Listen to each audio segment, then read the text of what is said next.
논문 연구 계획서를 발표할 일이 있어서요. 미리 한번 연습해 봅니다. 주제는 공부의 관점에서 본 서입니다.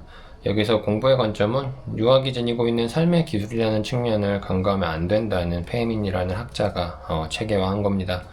그리고 서는 내가 싫은 것을 남에게 하지 말라는 공자의 말로 설명이 되는데요. 공부의 관점에서 서는 옳은 일을 권장하고 그렇지 못한 일을 했을 때 추궁하는 차원이 아니라 이걸 넘어서 도덕적 판단 상황을 포함한 삶 전반에 관련된 지침으로 논의할 수 있게 됩니다. 그리고 공부에 대한 설명을 해보자면요.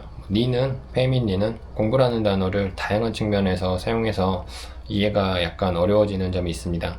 특히 유사한 단어인 공부가 여기서 힘력자가 없는 공부가 배움을 뜻하는 한국에서 이 문제가 조금은 더 심해지는 것 같아요. 그래서 공부를 배운다, 공부를 얻는다 라는 표현은 한국어에서 상당히 어색하게 들립니다. 송명시기에 공부와 공부, 힘력자가 있는 공부와 없는 공부는 유사한 뜻을 가지고 있었고 지금과 다르게 수고나 실천, 노력의 뜻을 가지고 있었습니다.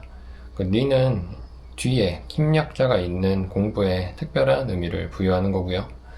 우선 공부는 그 실천 과정, 실천을 위한 방법, 실천한 뒤 얻는 효과와 능력이라는 뜻을 모두 포함합니다. 그리고 훌륭한 능력을 몸에 익히고 현실에 나타내는 것에 필요한 삶의 기술로 유학이 지니는 특징을 나타내는 말로도 공부를 사용합니다. 니에게 공부적 시각을 갖는다는 것은 대상을 단순히 진의의 관점이 아니라 삶의 기술을 위한 지침으로 여기는 것이고 그 대상이 놓이는 맥락을 중시하는 것입니다. 그리고 어떤 사람이 내부적 능력을 배양하고 체화하는 것을 염두에 두는 것이고요. 그리고 서에 대해서 말해보면요. 공자는 서를 내가 원하지 않는 것을 남에게 하지 않는 것으로 설명하면서 죽을 때까지 실천할 가치가 있는 것으로 꼽습니다. 공자의 도는 증자에 의해 충서로 요약되기도 합니다. 서를 중요시하는 것은 공자 이후 유학자들에게서도 찾아볼 수 있습니다. 주인은 서를 인을 실천하는 방법이라고 했고 정약용은 사서가 서에 대한 해설이라고 강조합니다. 그런데 그 중요성에 비해서 서에 대한 연구는 부족한 것 같아요. 유학에서 서의 비중은 유학의 다른 개념에 비해서 그렇게 크지 않습니다. 이는 체분 연구 경향에서도 마찬가지예요. 서는 그 내용이 간단하고 어느 문화나 유사한 내용을 찾아볼 수 있을 정도로 흔한 것이니까 특별한 관심의 대상이 되기 어렵다는 생각도 듭니다. 서에 대한 연구가 적기도 하지만 이미 진행된 서에 대한 연구들은 서를 종합적으로 보지 않고 서의 일부에 주목하는 경향이 있어요. 그래서 서에 대한 연구 중 서를 현실 문제 해결책으로 제시하는 한 갈래는 비록 지금도 우리 사회에서 유학의 영향력이 존재함을 보여주기는 합니다. 서를 해결책으로 삼고 있으니까요. 그런데 대체로 인간관계나 공동체에서 발생하는 문제의 원인을 개인이 상대의 마음을 헤아리지 못하는 상황으로 단순화시키고 그 해결책으로 상대의 입장에 설 것을 요구하는 규칙으로서 서를 제시합니다. 서의 의미에 대한 분석적 연구에서도 서는 부분적으로 다루어지는 경향이 있습니다. 예를 들자면 서가 다른 규칙이 필요 없는 독립적인 규칙인지 여부, 서의 내용이 보편적인 것인지 여부를 기준으로 서를 설명을 하거나 서를 기독교의 황금률과 비교하며 서의 특징을 살피거나 서가 표현된 형식이 부정형인지 긍정형인지 또 부정형이라면 어떤 특별한 의미가 있는지 분석하는 이런 부류들이 있어요. 근데 페미니 같은 경우는 좀 다른 시각을 가지고 있습니다. 유학에 대해서 이러한 기존 연구와 다르게 서를 이해할 수 있는 방법으로 니의 주장을 한번 살펴봄직한 것 같아요. 그래서 그는 공자가 무엇에 관한 지식을 탐구하는 것이 아니라 삶을 어떻게 하면 잘 살 수 있을지에 대해서 고민했다고 주장하고 이를 간과하면 안 된다고 주장합니다. 그에 따르면 공자의 가르침은 도덕체계가 아니라 삶의 기술이니 공자의 언행은 단지 이해가 아니라 체득되어야 하는 것입니다. 주의와 정약용 역시 공자의 가르침을 읽고 이해하는 것을 넘어 체득해야 한다고 말합니다. 이는 지금 우리가 사용하는 의미로 철학자라는 말로 공자를 포괄하기 어렵게 합니다. 사실 공자는 자신이 철학자인지 몰랐을 거예요. 그땐 철학자란 말이 없었으니까. 그렇지만 니는 논어를 그리고 더 나아가서 유학을 일관성 있는 체계로 재구성하기 위해서는 이러한 관점이 필요하다고 생각을 합니다. 그러니까 유학이 어떤 것에 대한 지식을 탐구하는 것이 아니라 삶을 어떻게 하면 잘 할 수 있을지에 대한 학문이라는 거예요. 어떻게 보면 지금 시중에 보이는 자기계발서 같은 거일 수도 있죠. 이러한 관점은 기존 연구에서 볼 수 있는 것과 좀 다른 면이 있죠. 그래서 동양 철학의 방법론을 한번 살펴보면요. 동양 철학을 한다는 것의 필요 조건 중 하나는 이제 동양 텍스트에 근거해야 한다는 점일 겁니다. 아이바노는 문헌을 해석할 때는 철저하게 증거에 입각해야 한다고 말합니다. 그는 중국 텍스트를 독해야 하는 방법으로 철저하게 텍스트의 본의를 파악하는 방법 하나와 텍스트의 현재를 연계하는 방법 하나, 그리고 이 앞에 두 방법과 상관없이 어떠한 통찰이나 영감을 얻기 위해 고전을 이용하거나 의도적으로 오독하는 방법 하나가 있다고 말합니다. 그는 이 세 가지 중에 텍스트의 본의에 벗어난 독해는 중국 철학의 범주에 포함될 수 없는 방식이라고 말해요. 또 물론 본의만 따진다면 텍스트의 현재적 가치가 애매해지겠죠. 그래서 고전을 이해하기 위해서는 역사와 문화 맥락에 기반의 텍스트를 재구성하고 이를 현재의 논의를 위해 기려와야 한다는 말입니다. 그래서 이런 측면에서 보면 리의 관점에 대한 우려가 있을 수 있습니다. 예컨대 채냥리는 논어에는 철학적인 텍스트가 적다는 점 하나, 그리고 유학에서 논어의 위상이 처음부터 높지 않았다는 점을 들면서 리의 접근이 유학이 지닌 철학의 맥락에서 벗어날 것을 우려합니다. 또 유학은 여러 유가 텍스트들로 구성되어 있다는 점과 유학은 공자학이 아니라는 점을 들면서 니의 접근이 유학의 맥락에서 벗어날 것도 우려합니다. 우리나라에서는 유학이랑 공자가 이름이 다르잖아요. 근데 영어에서는 유학을 컨퓨시아니즘이라고 하고 공자가 컨퓨시우스여가지고 이제 이런 이야기를 하는 것 같아요. 그래서 유학을 루이즘으로 번역하시는 사람들도 있더라고요. 그래서 니에 대한 이 우려와 반론에는 이런 것이 있었는데, 이에 관해서 니는 논어의 철학적 텍스트가 많이 담겨져 있지 않다는 리의 주장을, 그 비판을 그대로 인정합니다.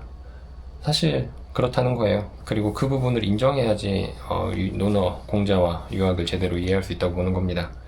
되려 니는 공자가 자신을 지금 의미의 철학자로 여기지 않았을 것이라고 봅니다.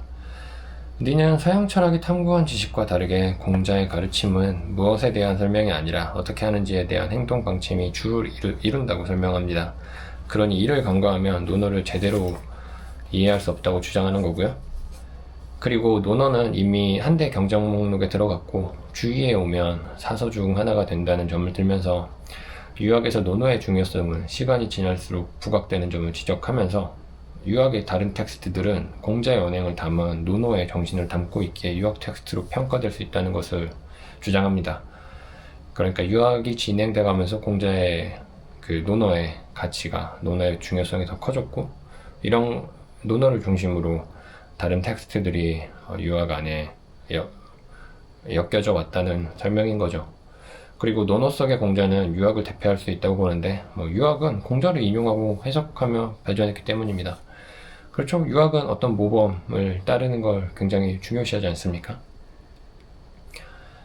리는 이런 니의 접근이 자칫 반지성주의로 흐를 수 있다는 점도 염려를 합니다. 그렇지만 니는 공자에 대한 자신의 독해는 이론적 설명이 부족한 것이 아니라 논어를 적절한 삶을 이루기 위한 공부체계로 설명하는 것이라고 주장하면서 자기의 설명에도 체계가 있다고 말하는 거죠. 단순한 신비주의가 아니라. 요약하자면 유학을 이해하기 위해 네가 제시한 공부의 방법은 유학의 맥락에서 벗어난 것도 아니고 철학에서 벗어난 것도 아니라는 말입니다.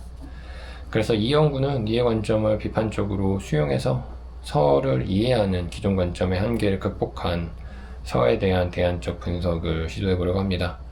앞서 언급한 주의와 정약원과 같이 서에 대한 서로 다른 이해를 보이는 경우를 단지 각자 이론 체계에 따른 결과라고 보는 것에 그치지 않고 이들이 처한 당시 상황부터 그 안에서의 문제의식, 그리고 그에 대한 해법의 제안과 실천에 관련한 그들의 삶에 이르는 전체적인 맥락에서 그들의 서를 조명하려고 하는 겁니다. 그리고 이를 통해 지금까지 주목되지 않았던 서의 의의와 한계를 드러내볼 수 있을 겁니다.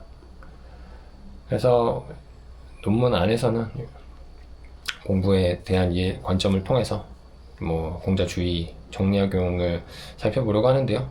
이제 공자주의 정리학용을 보면서 니의 공부의 관점도 동시에 비판해 보고요. 또 공부의 관점으로 이들의 서를 이해해 보려고 합니다. 공자의 경우를 살펴보면요. 공자의 상황과 대응을 우선 보면 공자는 기존 질서가 무너지는 혼란스러운, 그렇지만 그 실마리가 남아있는 시기에 살았어요. 이 같은 상황에서 공자는 기존 질서를 존중하면서도 현실 문제를 해결하는 것에 집중합니다. 공자가 생각한 현실적인 해결책은 과거에 존재했던 질서를 복구하는 것이고, 공자는 이를 위해서 평생을 노력했죠. 이 공자의 자취를 고려하면 공자의 가르침은 단순히 이론 체계를 제시하는 것보다 더 넓은 의미가 있고, 이 점을 파악하기 위해 니는 공부의 관점을 제안하고 있습니다. 그는 공자의 목표를 어떤 사람이 옳은 선택을 하는 것에 그치지 않고 그 사람이 전체적으로 변화하는 것에 있다고 봐요. 근데 한 가지 문제는 공자는 같은 질문에 대해서 모순된 대답을 한다는 겁니다. 공자는 어떤 문제에 대해 고정된 입장을 고수하지 않고 각각의 상황에 대한 판단에 따라 그 상황에 알맞는 입장을 내놔요. 예를 들어 공자의 아내에 대한 묘사는 공자의 다른 말과 모순됩니다. 아내는 인을 실천했다, 아내는 화를 옮기지 않는다, 2번 실수하지 않는다, 이런 말을 하는데, 또 어딘가에서는 나는 인을 실천한 사람을 보지 못했다, 또 자신의 실수를 고치는 사람을 보지 못했다, 이런 말을 하거든요. 모순되는 말이잖아요. 아내라는 반례가 있는 경우고. 그런데 니는 이를 공부의 관점에서 이해해야 된다고 말합니다. 이 예에서 공자는 공부의 효과를 고려해 제자들에게 도전의식을 불러일으키고 있는 것이라는 설명입니다. 그러니까 공자가 의도적인 거짓말을 한 거라는 거죠. 그래서 공부의 효과를 따지게 되면 모순되어 보이는 이런 공자의 말들이 이제 각각의 그 말을 한 맥락에서는 결과적으로 설득력을 확보할 수 있게 되는 겁니다. 이러한 이해는 공자가 제시한 설을 이해할 때도 유효합니다. 한 사람이 다른 사람의 마음을 제대로 살피지 못한다면 적절한 행동을 하는 것에 도움이 되지 못할 겁니다. 설을 실천해도 문제가 되는 거죠. 나는 사과를 좋아해서 친구한테 사과를 줬는데 친구가 사과를 먹으면 죽을 병이 있을 수도 있잖아요. 그렇지만 공자는 한 사람이 다른 사람의 마음에 접근할 수 있는 확실한 근거를 제시하지는 않습니다. 다만 인간 본성이 서로 크게 다르지 않다라고 말할 뿐이에요. 다른 사람에게 어떤 행동을 하는 것이 적절한지 여부는 이미 정해진 규칙이 아니라 처한 상황 속에서 그 사람의 마음을 헤아려 보고 내가 그 행동을 받아들일 수 있는지 반추하는 것입니다. 그래서 누군가 제자 중에 한 명이 자기는 3년상이 너무 싫다라고 말했을 때 공자가 네 마음은 어떻냐고 물어봐요. 그래서 이제 자기는 괜찮다라고 하니까 그럼 너는 3년상을 하지 말라라고 하죠. 그러면서 불이란 놈이라고 하긴 하지만 자기가 생각을 해야 된다는 겁니다. 그리고 이를 위해 이제 자기 부족을 인식하고 점진적으로 노력을 해나가야 되는 거죠. 그러니 선은 옳고 그름으로 평가되는 의무를 부과하는 규칙이 아니라 그 효과로 평가되고 개인이 숙달해 적절한 행동을 하는 것에 도움이 되는 일상의 행위 지침으로 이해돼야 한다는 겁니다. 주의의 경우를 보면요, 이제 피터볼은 주의가 체계화한 도학 문화가 당시에는 정통이 아니라 조선시대에 와서는 정통이 됐지만 지금 그리고 한국에서도 주작이 유학의 정통으로 읽히지만 주의 당시에는 대학 문화에 가까웠다고 평가합니다. 이에 따르면 도학의 추종자들은 중앙관직에 참여하지 않으면서 정치적 영향력을 행사하는 지방 공동체를 구성했고 또 함께 도를 공부할 수 있는 체계화된 공부 방법을 만들었습니다.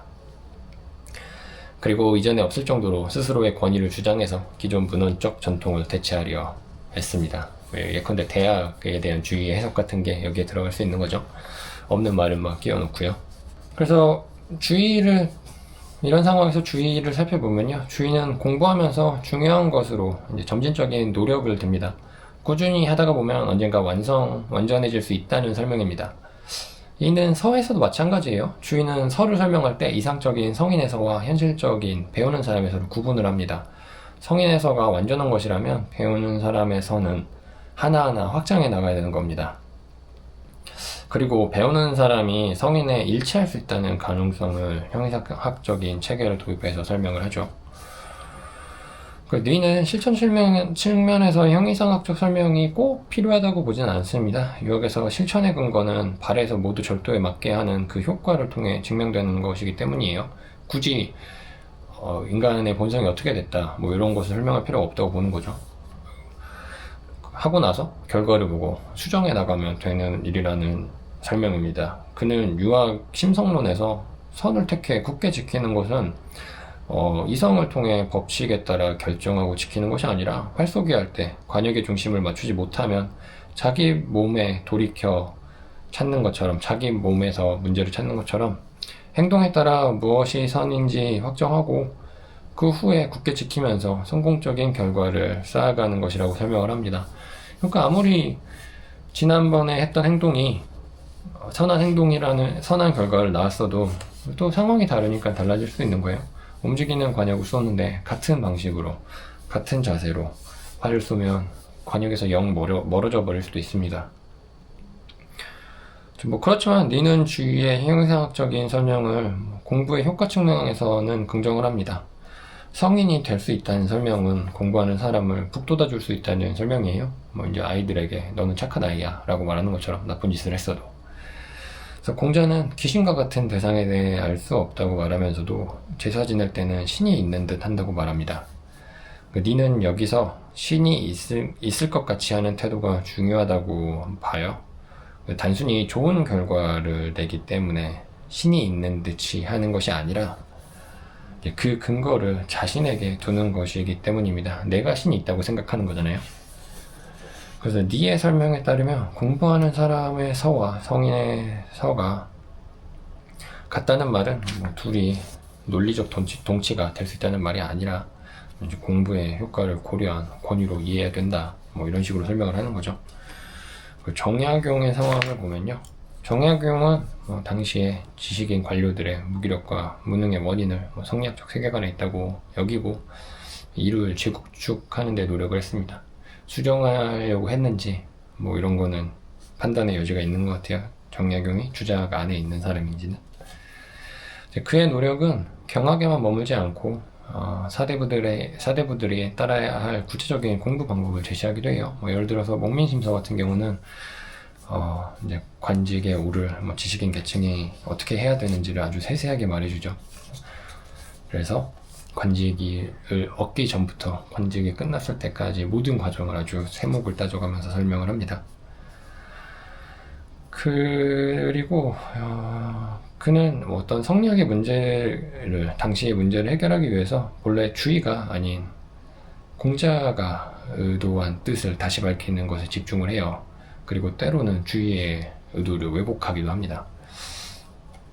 예컨대 주의의 서에 대한 비판에서는요, 주의는 분명히 용서에 대한 우려 때문에 충을 강조한다는 말을 하거든요. 그런데 정약용은 주의가 서를 용서로만 이해하고 있다고 비판을 합니다. 허수아비를 세워서 뭐라고 해요.